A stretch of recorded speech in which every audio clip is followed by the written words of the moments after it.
My topic for today is many phases of congenital hypertrophy of retinal pigment epithelium, CHRPE.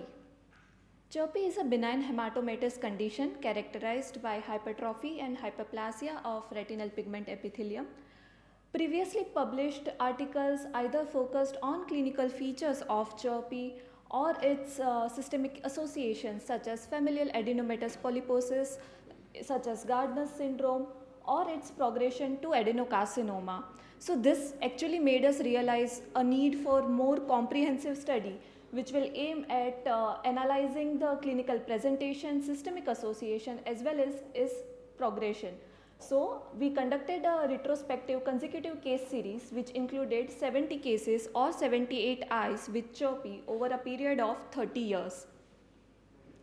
In our series, patients were ranging from age 11 to 64 years with median age being 34 years. Almost all the cases were asymptomatic. 89% cases were unilateral, whereas only 11%, that is 8 cases, had bilateral presentation.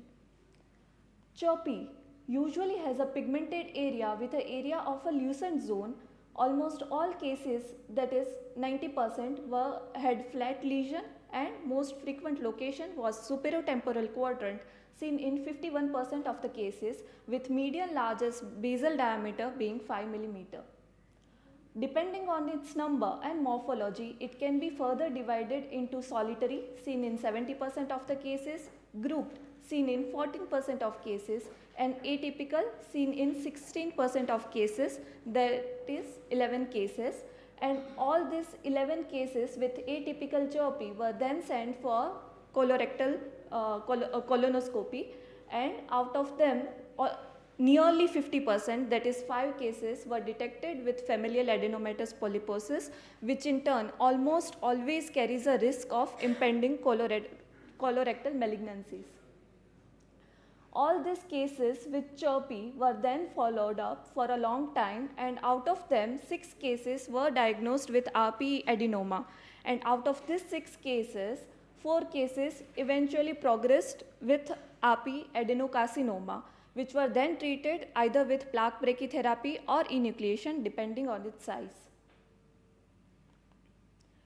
Also, RPE adenoma was confirmed on OCT with an area of hyperreflectivity and backshadowing.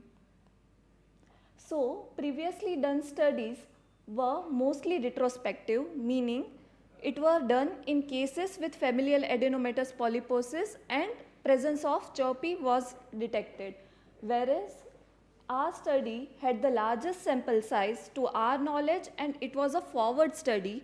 So, CHRPE, all the cases with CHRPE were further investigated for familial adenomatous polyposis and were followed up for progression into RPE adenoma or adenocarcinoma.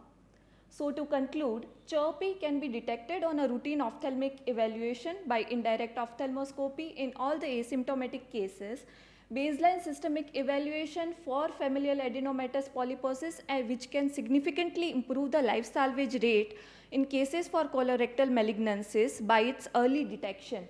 Regular follow-up is indicated to see its progression into morphological changes such as RPE adenoma or adenocarcinoma. Thank you. How frequently do you call these patients for follow-up? So if it's a patient without familial adenomatous polyposis, we call them initially every 3 months, and after a year, we call them every 6 months. Okay. And in your case, only atypical therapy was associated with Yes. FP? Yes. What does the literature say? What is the percentage of association in the atypical CHRPE? Yeah, so all the cases, like I already mentioned, all previous study were done already in cases with familial adenomatous polyposis. They were the shields and all the studies were done. All the studies are retrospective studies. So it was done in cases with familial adenomatous polyposis, and CHRPE was detected. Our study was the only study which followed up. You proceeded with the CHRPE first as a diagnosis, and then familial adenomatous even Shields, they did they had the reference for those. Shields actually had this study on progression to RPE adenoma and adenocarcinoma.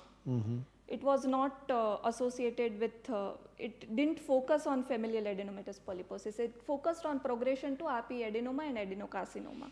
So So could it be our that your aim- comparison with the studies is different, because in other studies it's already a defined colorectal problem, and then they are taken Correct. chirpy is a finding. Correct. So your numbers could be 70 increase so much so because you're taking chirpy, which is otherwise a benign condition and can be Correct. just Ignored.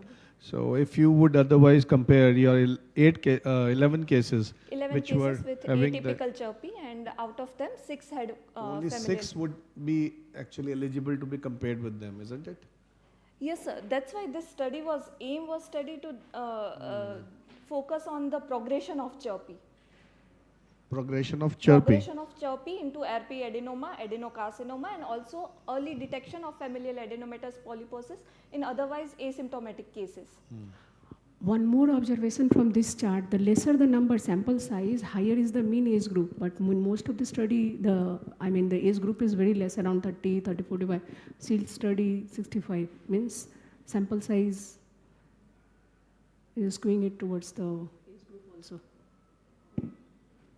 Standard deviation can be more if the sample size is less.